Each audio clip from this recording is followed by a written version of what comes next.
Friends, news channel देखे आप सभी दर्शकों का बहुत बहुत स्वागत है। मैं हूं रमनदीप कौर। इस वक्त की बड़ी खबर आ रही है प्रयागराज से। क्या है पूरा मामला, देखने के लिए बने रहिए हमारे साथ। नगरी प्रयागराज में जहां इलाहाबाद विश्वविद्यालय में फीस वृद्धि को लेकर कई दिनों से चल रहे प्रदर्शन ने आज बड़ा रूप ले लिया। कई छात्रों ने खुद पर ज्वलनशील पदार्थ डालकर आत्मदाह का प्रयास किया, तो वहीं एक छात्र वीसी ऑफिस की छत पर चढ़ गया और बड़ी फीस वापस लेने की मांग करने लगा। मांग पूरी न होने पर खुद को कूदकर आत्मदाह की बात करने लगा। ऐसे में तत्काल पुलिस की तत्परता दिखाते हुए युवक को बचाया गया। साथ ही विश्वविद्यालय की सुरक्षा कर्मियों ने उसे पकड़कर नीचे उतारा।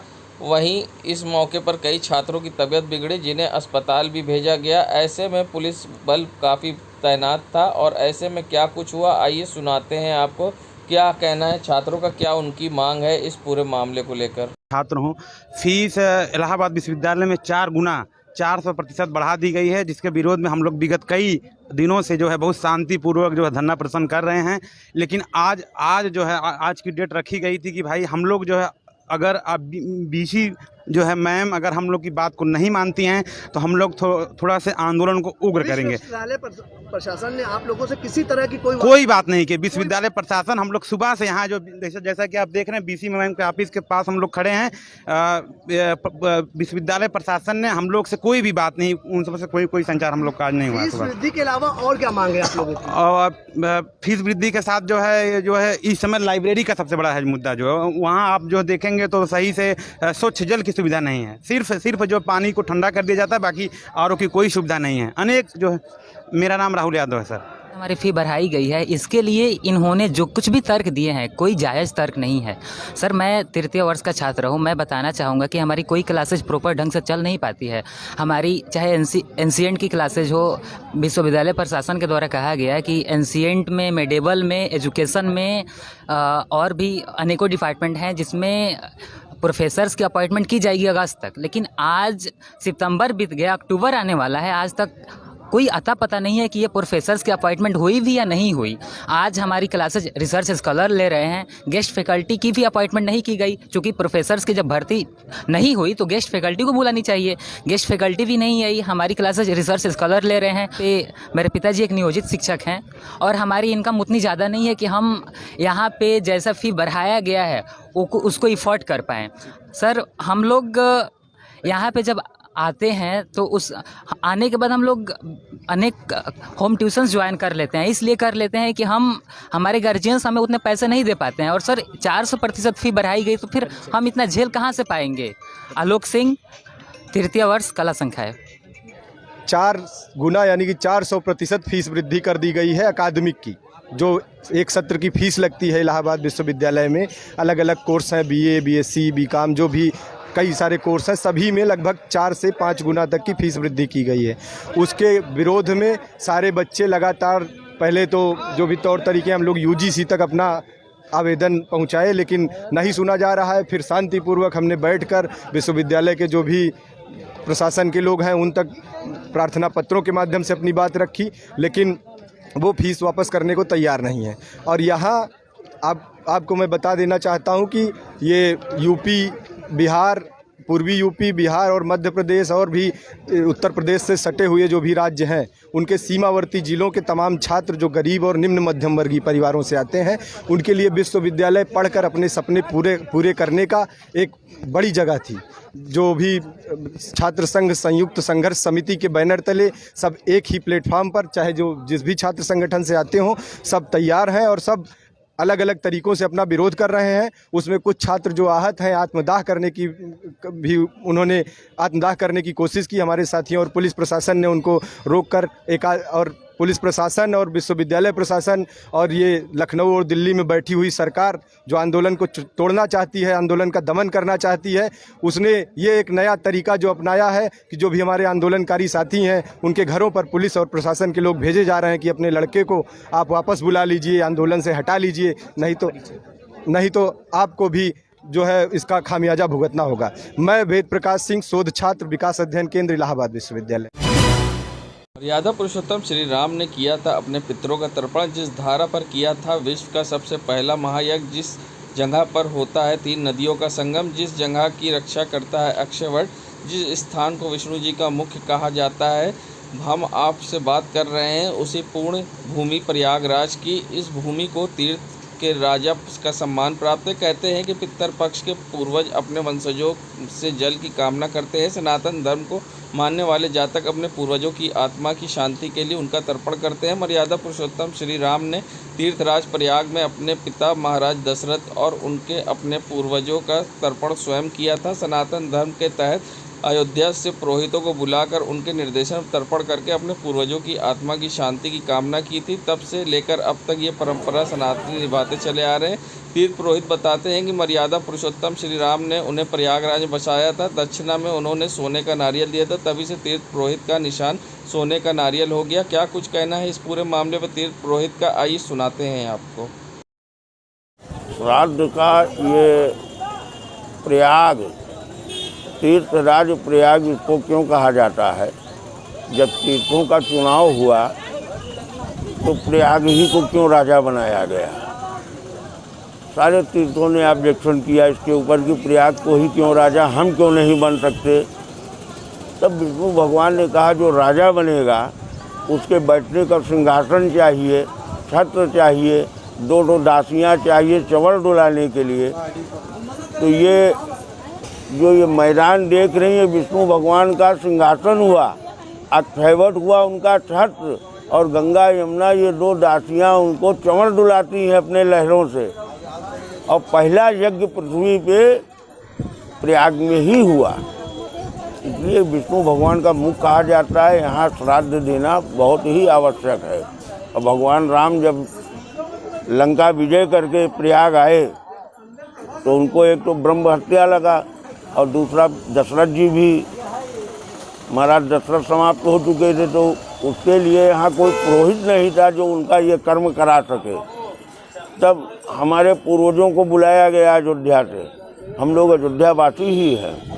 फिर यहाँ पे उनका ब्रह्म हत्या से उनका मुक्ति कराया गया, उनका श्राद्ध शांति कराया गया, तब से हम लोग यहीं विराजमान हैं। हमारा जो निशान है सोने का नारियल, ये भगवान श्री राम ने का दिया हुआ है।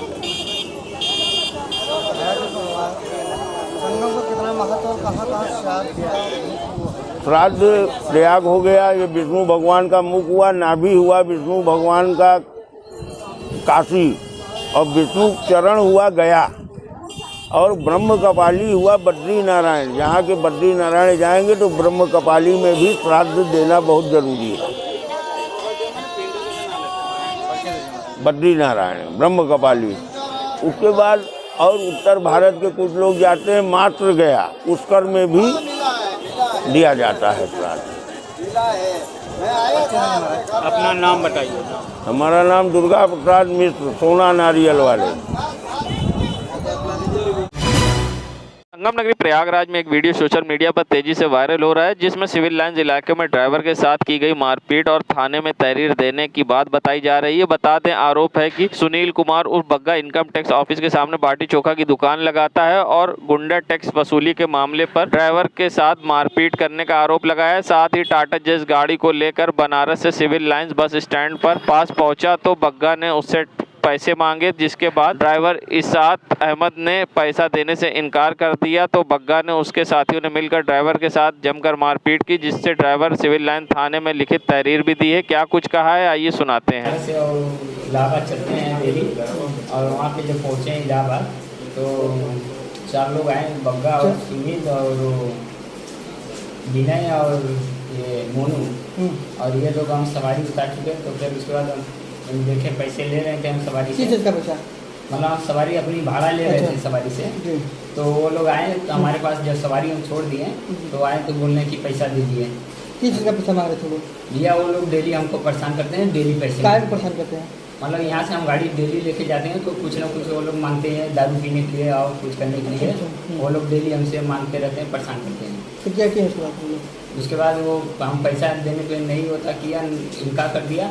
तो उसने हमारे साथ हाथापाई किया और हमारा गाड़ी ले जाके बाउंड्री के अंदर खड़ा किया। उसके बाद फिर वहाँ पे हमसे पैसा छीना गया। उसके बाद बाउंड्री से पैसे बाहर आए? बाउंड्री से हम बाहर ही सर, हम प्रशासन को फ़ोन किए, प्रशासन आया हमारे पास। तो प्रशासन कौन आया था? हाँ, प्रशासन कौन आ जाए? थाने चौकी प्रशासन पुलिस चौकी इंचार्ज आए थे, कोई कार्रवाई नहीं हुई। हमसे एप्लीकेशन ले लिया गया है, अभी तो कोई कार्रवाई नहीं हुआ। जब जा रहे हैं तब बोलने के लिए सुबह आइए, शाम को आइए, दोपहर में आइए, 1 घंटा बाद आइए। जा रहे हैं तो कोई वहाँ पे कोई होता दरोगा साहब कोई नहीं मिल पा रहे हैं। संगम नगरी प्रयागराज, जहां प्रदेश सरकार ने बड़ा तोहफा दिया है। एयरपोर्ट से कुंभ मेले में आने वाले किसी भी यात्री को दिक्कत ना हो, इसके लेकर कवायद चल रही है। सेना सेतु निगम और प्रशासन ने चौखटका पर सेना की ज़मीन पर सेना की सहमति से पैमाइश की और लोगों को पुल की सौगात मिलने का रास्ता साफ हो गया है। डिप्टी सीएम केशव प्रसाद मौर्य ने 2021 को इस सेतु का शिलान्यास कर दिया था, लेकिन सेना ने अपनी ज़मीन देने से मना कर दिया था। लेकिन फिर आपसी सामान्य से साल भर की बातचीत के बाद सेना ने अपनी ज़मीन से सेतु का रास्ता दे दिया है। प्रोजेक्ट समन्वयक सुरेंद्र मोहन बताते हैं कि अब सारी बाधाएं दूर हो गई हैं। इस पुल को कुंभ से पहले बना लेने की योजना है, अब इसका काम दुगनी गति से किया जाएगा। ये सूबेदारगंज का रेल ओवर ब्रिज बनाने की तैयारी है, जो कि सीधे कनेक्टिविटी देगा एयरपोर्ट को और कौशाम्बी डिस्ट्रिक्ट को और बांदा को, जिससे कि हमारा जो कुंभ के समय में उधर से आने वाले और मध्य प्रदेश को भी कनेक्टिविटी देगा, जिससे कि मध्य प्रदेश और उधर से आने वाले लोग हमारी प्रयागराज की पावन धरती पर आसानी से आ सकें और गंगा स्नान कर सकें और कुंभ में पूर्ण रूप से सम्मिलित हो सकें। उसकी सहूलियत के लिए सरकार, उत्तर प्रदेश सरकार की महायोजना है और कुंभ को महत्ता को देखते हुए इसको जल्दी से जल्दी संपन्न कराने हेतु हम इस ज़मीन की पैमाइश करा रहे हैं। ये सेना की ज़मीन है। हम सेना से हम लोग अनुरोध करेंगे कि हमको ये ज़मीन तत्काल उपलब्ध हस्तांतरित कर दी जाए, जिससे निर्माण कार्य तय समय में पूर्ण हो सके। क्या सेना का सहयोग आपको मिल रहा है? बहुत अच्छा सहयोग। सेना का सहयोग अतुलनीय है। सैन्य अधिकारियों ने महाकुंभ की महत्ता को देखते हुए और समझते हुए पूर्ण सहयोग का और पूर्ण सद्भावना के साथ सहयोग देने का वादा किया है। कब तक ये पुल पूरा हो जाएगा? कितनी लंबाई?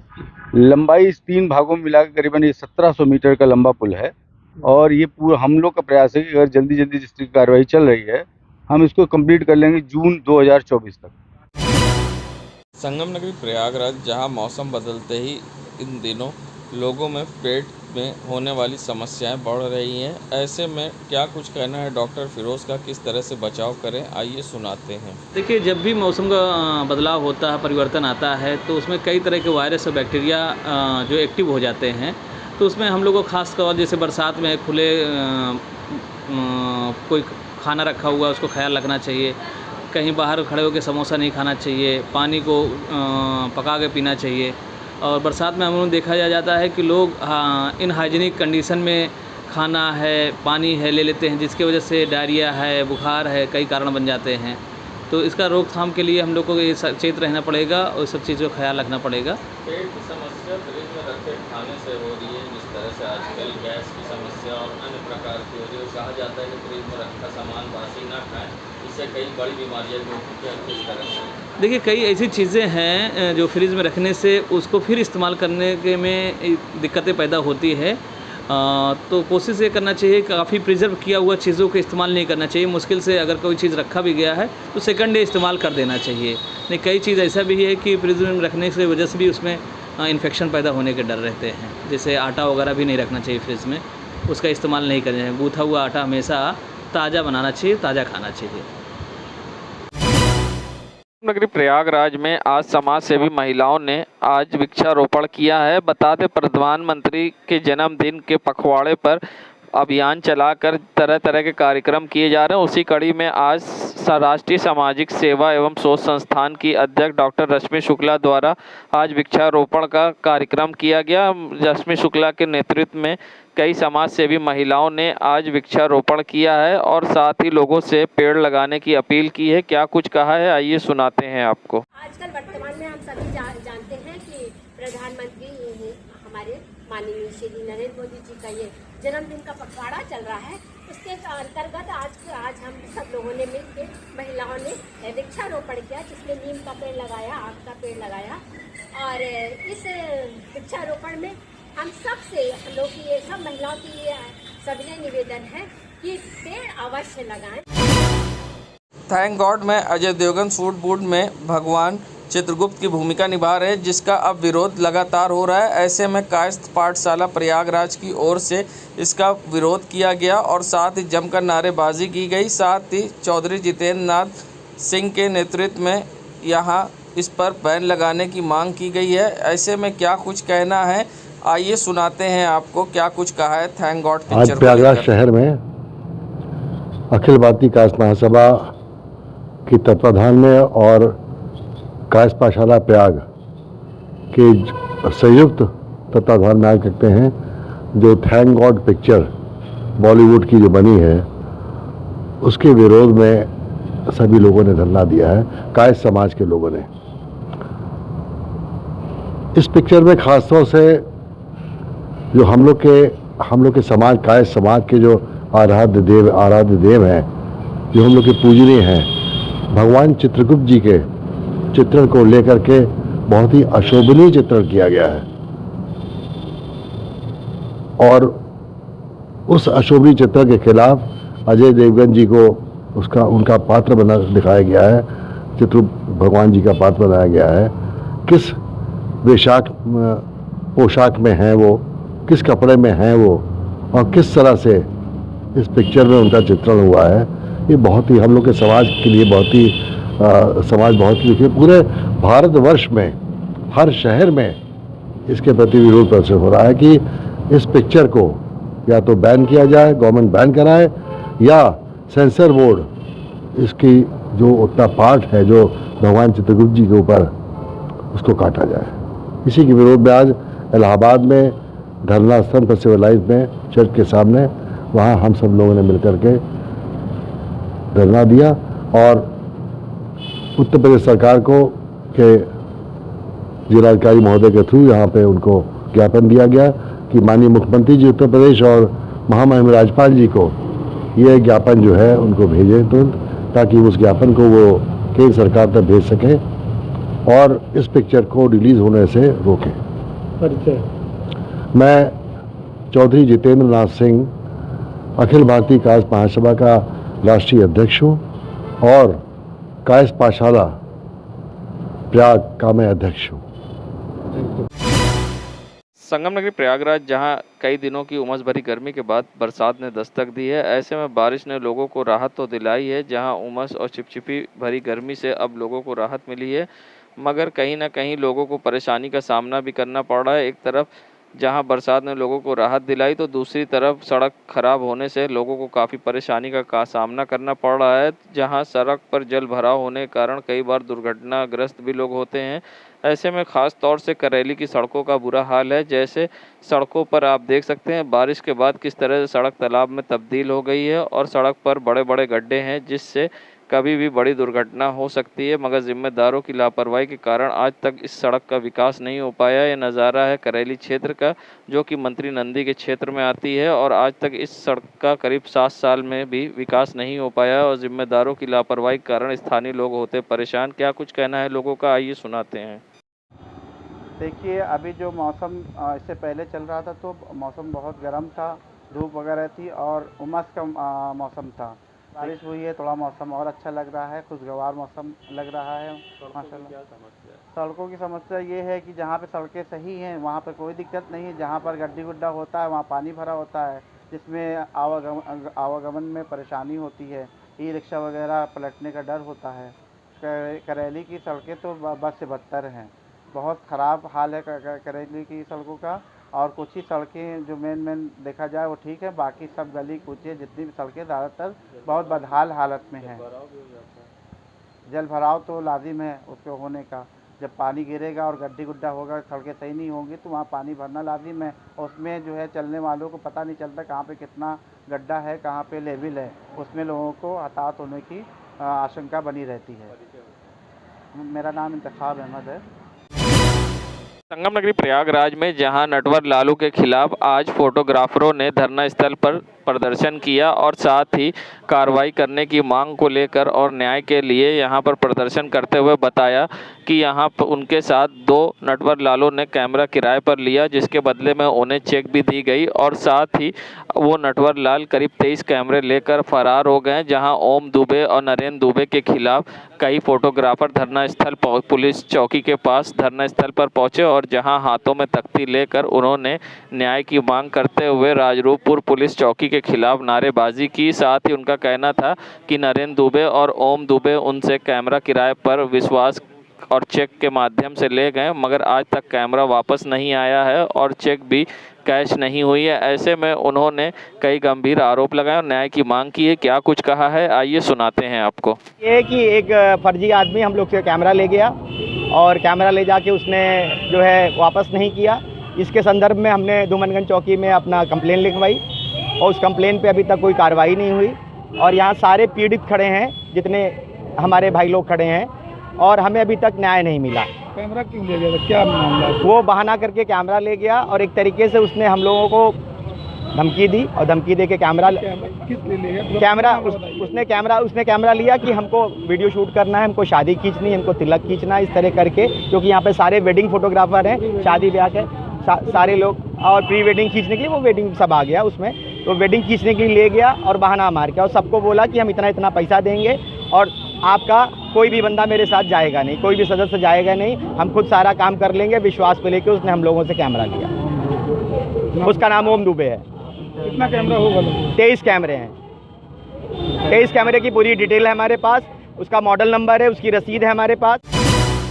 संगम नगरी प्रयागराज के आज धरना स्थल पर अखिल भारतीय प्राथमिक शिक्षा संघ के बैनर तले उत्तर प्रदेशीय प्राथमिक शिक्षा संघ के तत्वावधान में शिक्षकों कर्मचारियों की पुरानी पेंशन बहाली सहित अन्य 4 सूत्री मांगों को लेकर धरना प्रदर्शन किया। वहीं इस मौके पर जहां प्राथमिक शिक्षा संघ के 2.3 मिलियन सदस्य भारत के 4 राज्यों में हैं, तो वहीं आज धरना स्थल पर पहुंचकर शिक्षकों ने वहीं पुरानी पेंशन बहाली और अन्य 4 सूत्री मांगों को लेकर महिला व पुरुष शिक्षक शिक्षिकाएं धरना स्थल पहुंचे और जहां उन्होंने धरना दिया। आज धरना प्रदर्शन करने का हमारा मुख्य उद्देश्य है पुरानी पेंशन की बहाली, और न केवल पुरानी पेंशन की बहाली बल्कि शिक्षकों की और भी कई समस्याएं हैं, जैसे हमारे शिक्षा मित्र अनुदेशकों का नियमितीकरण करना। हमारे शिक्षा मित्र बहुत समय से संघर्षरत रहे हैं और एक झटके में सरकार ने उन्हें बाहर कर दिया है। इसके अलावा आरटी एक्ट के अंदर NEP 2020 जो नई शिक्षा नीति है, निश्चित रूप से बहुत अच्छी है, लेकिन उसमें से कई चीज़ें ऐसी हैं जो हम शिक्षकों के लिए हितकर नहीं हैं। ऐसी तमाम मांगों को लेकर के हम यहाँ पर आंदोलनरत हुए हैं और उम्मीद है कि हम अपने इस प्रयास में जरूर सफल होंगे। मैं डॉक्टर प्रशांत कुमार ओझा, जिला मंत्री उत्तर प्रदेशीय प्राथमिक शिक्षक संघ प्रयागराज। देश दुनिया की खबरों के लिए world media times news channel को सब्सक्राइब करें।